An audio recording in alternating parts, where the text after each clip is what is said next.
January 5th, 2013. Tepalcatepec, Michoacán. Before the sun was up, the trucks arrived. The men who stepped out didn't knock. They never knocked. They walked up to a farmer's door and stated a number. The farmer paid it. He didn't argue. You didn't argue. Not if you wanted to see your family next month. This had been happening every month, for years, and nobody was coming to stop it. José Manuel Mireles Valverde was not a soldier. He was a cardiologist. He ran the only clinic in the valley. He knew every family in the region. He had delivered babies. He had repaired farmers after tractor accidents. He stayed when everyone else left. He drove a pickup truck. He wore plaid shirts and a baseball cap. He believed things could still be fixed. By 2013, Michoacán was unrecognizable. The Caballeros Templarios, the Knights Templar, owned the entire region. Not metaphorically, mathematically. Every kilogram of lime, every avocado, every liter of milk, taxed. You paid or you disappeared. It was that simple, that permanent. The police paid too, just in the other direction. Mireles watched patient after patient arrive with injuries they wouldn't explain. Then one week, the wrong family disappeared. He knew them. He had treated their children. He drove to the police station. He filed a report. The officer looked at him with something between pity and terror. Nothing would happen. Nothing ever happened. Mireles understood that now. He drove home.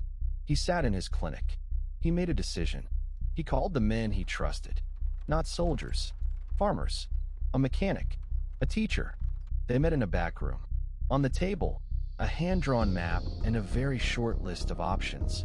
No one had military training. Some brought hunting rifles. Some brought machetes. The plan was simple. Take back the main road. January 5th, 2013. For in the morning, 40 men with rifles stood at the edge of Tepalcatepec. They were avocado farmers and lime workers. And they were done. They walked toward the Templar checkpoint on the main road. And they didn't stop walking. The cartel men had never seen this. Civilians, armed, moving toward them. They retreated. The road was open. By sunrise, Tepalcatepec was free for the first time in years. Word moved faster than any truck could drive. The next town called, then another. Each one had the same story, the same fear, the same calculation, the same moment of decision. Mireles drove town to town in the same plaid shirt, the same baseball cap, with the same speech. We are not criminals. We are the people protecting ourselves. Within weeks, 5 towns. Within months, 10. Farmers who had paid the Templars for years were now manning the checkpoints instead. The Knights Templar sent messengers. The messages didn't work. Then they sent shooters. 3 ambushes in 60 days. Mireles survived all 3. The movement kept growing because the math had changed. Before, fighting back meant death. Now, not fighting back meant death anyway. By the end of 2013, 27 municipalities cleared. Journalists arrived. The story was impossible to ignore. A country doctor had done what the Mexican army had not done in a decade. Mireles gave the interviews standing in front of his pickup truck. He never claimed to be a hero. He said he was just tired. When people are tired enough, they stop being afraid. January 2014. Mireles was flying between towns in a small charter aircraft. The plane went down in the mountains.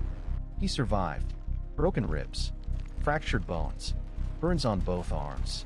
He was photographed in the hospital the next day, still giving orders over the phone.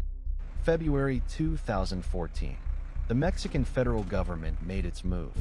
They sent the army, not to fight the cartel, to disarm the Autodefensas. The official reason: the groups had grown too powerful to control. The real arithmetic was simpler. A civilian movement that works makes the state look broken. Mireles refused to disarm. The farmers formed human shields around their checkpoints. The standoff lasted weeks. The government offered a compromise: fold into the rural police, put on the official uniform. Some groups accepted. Mireles did not. June 27, 2014. Federal police stopped his convoy on a rural road. The charge: illegal weapons possession. The weapons were the same ones his men had used to clear 27 municipalities. He was taken to a maximum security federal prison. Outside, farmers blocked highways. The protests went nowhere. The man the cartel couldn't kill had been jailed by his own country. While Mireles was in prison, time kept working. The Knights Templar splintered. Their leader, Servando Gomez, was captured in February 2015. The organization that had owned an entire region for a decade dissolved into fragments. Some towns stayed free. Others were reoccupied by smaller groups wearing different names. Mireles was released in June 2017. 3 years. He drove back to Tepalcatepec. The clinic was still there. Some of his patients still came. He still wore the same plaid shirt, the same baseball cap. The cartel came to Tepalcatepec to own it. They left without it. A doctor with a baseball cap had changed the cost calculation for an entire region. He didn't win because he was stronger. He won because he refused to pretend the choice wasn't his.